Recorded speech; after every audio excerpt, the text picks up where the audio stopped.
Hey guys, it's Becky, and it is time to do my September wrap-up. Before I get to the books I read this month, I would just like to apologize for being completely inactive for the past month. I think my last video was my August wrap-up, so it has been an entire month of no videos. Reasons for this being, I just started my first year of college this past month, so I've been kind of overwhelmed with all of these changes and expectations and homework. Plus, I finally found a job, so I've had to adjust with my work schedule and school schedule as well. So for one, I haven't had that much time to read, and two, I have had not much time to film either. So I am going to try to be better at it this month and from now on. I'm going to try to at least get a video put up a week. Hopefully, that would be nice, so hopefully look forward to that. Alright, anyway, on to the books I read this month. The first book I read this month is A Changed Man by Francine Prose. I actually read this book for one of the classes I am taking this semester called Great Books, and it's okay. It's not great. This book follows a man named Vincent Nolan, and he is dubbed as an ex-neo-Nazi white supremacist who wants to turn his life around and help others turn their lives around as well. I just thought this book was okay. I did sincerely enjoy about the first half of it, and then it kind of just went downhill from there. The last little bit of it honestly read like a Hallmark movie, and I wasn't a big fan of the way it ended. It was kind of cheesy. It was okay. I like some of the characters, I like some of the story, but overall it was just meh. But that might also be partly because it was a book I had to read for school, so that's always a problem for me. So anyway, I gave this one 3 out of 5 stars on Goodreads. The next book I read this month is a bit of a different one for me, and that is Chopsticks by Jessica Anthony and Rodrigo Corral. This book is quite a bit different because it is told mostly in pictures. There are a few words here and there, but mostly in pictures. I don't really want to say too much about what this story is about because I think it's cool that you kind of just draw your own conclusions from the story by the pictures and what they mean to you, but in short, it is a love story. Personal opinion on the book, I thought it was just as well. I think I gave it 3 out of 5 stars or 3.5 out of 5 stars on Goodreads. I did really like the way it was done. I was a bit skeptical on the pictures. I wasn't sure if I'd be able to get the gist of it through pictures because I've never read any type of graphic novel or anything like that before. But I did sincerely like that. I just didn't particularly like the characters in the story. So, yeah, there we go. After that, I finally finished a book I have been reading since July. It's been a long time. And that book is A Clash of Kings by George R.R. Martin. I do not personally own a copy of this book. It's my brother's, and I don't really want to walk to his room and get it, so I'll leave a picture here, or somewhere on the screen, so you know what it looks like.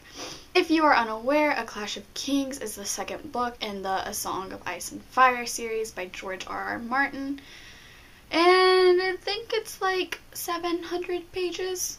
So that's a good excuse as to why it took me 2.5 months to read it, so there's that. Anyway, I did really enjoy the second installment. I think I did enjoy it a little bit more than the first one just because there was a lot more action, a lot more plot development in this one, plus I already knew the characters for the most part and it was nice to see them evolve.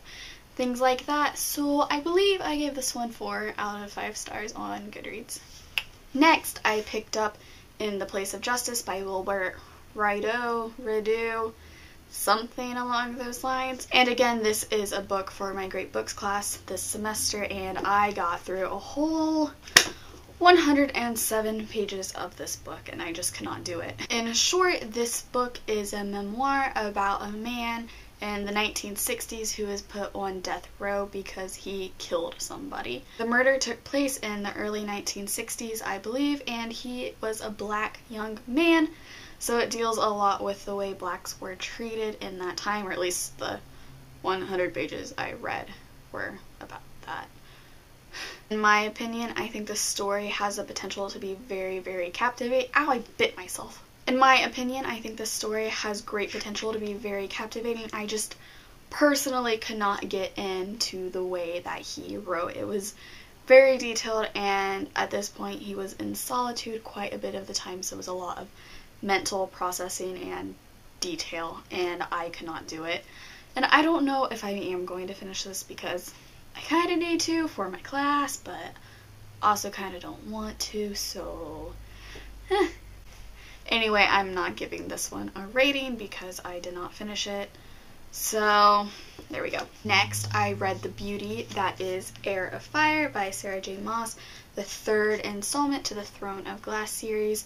That is beautiful and wonderful and perfection. Just read it. Not giving any type of synopsis for this book because, again, it's in the middle of a series, but all you need to know is the series is fantastic and each book gets better and better and better. And if you have read it, let me know what you think about Rowan, eh?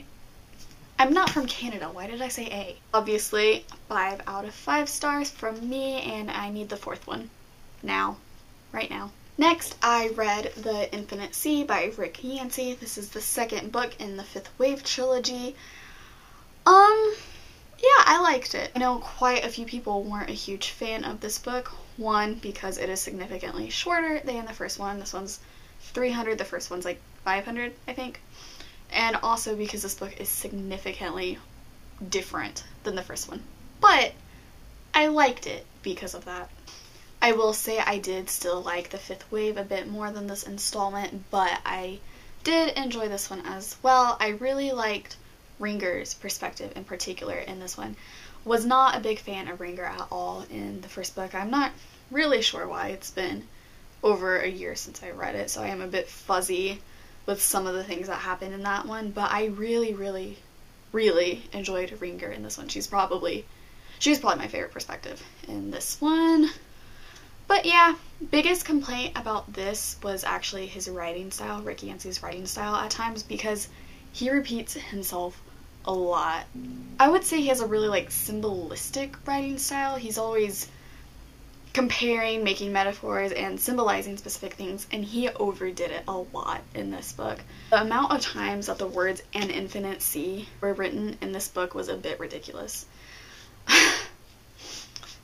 But yeah, that was my biggest complaint, and I still gave this one 4.5 out of 5 stars.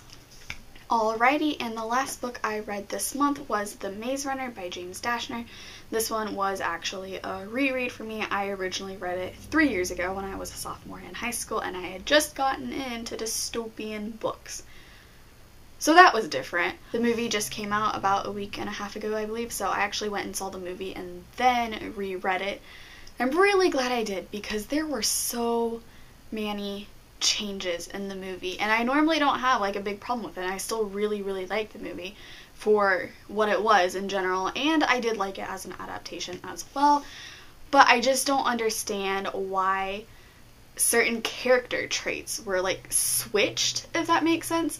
A lot of times in movie adaptations of books, they'll change plot events or the sequence of way things happen or just make new scenes, but in this, for instance, Albie and Gally, if you have read this book, half of their character traits were switched, and I just did not understand why that was necessary at all. So biggest complaint. But yeah, anyway, I did really enjoy rereading this book. I had forgotten so much about it. It's kind of alarming how much I actually forgot about this book in 3 years. But to be honest, I think I liked it better this time than when I read it 3 years ago. I did give this one 5 out of 5 stars, but I didn't necessarily rate it for its content and its profoundness, but more so out of enjoyment specifically for this book, because I just love the reread and I love the story and I liked the movie. So yeah, that was a big rant. So yeah, that was the books I read this month. I think I got through 6 and a 4th of 1. So that's not too shabby considering I haven't had that much time to read, and I read 3 of these within the past week. So I'm pretty proud of that, I suppose. Plus, I read 75 books last year, and that was my record amount of books ever in any year. And I have now read 76 books this year, so I'm really proud of myself. Anyway, I hope you guys had a wonderful month. I hope you're enjoying this now fallish weather, if it's fall where you live. I'm not sure how that works. And I will hopefully have some type of book haul up for you soon as well, and I'll see you next time. Bye!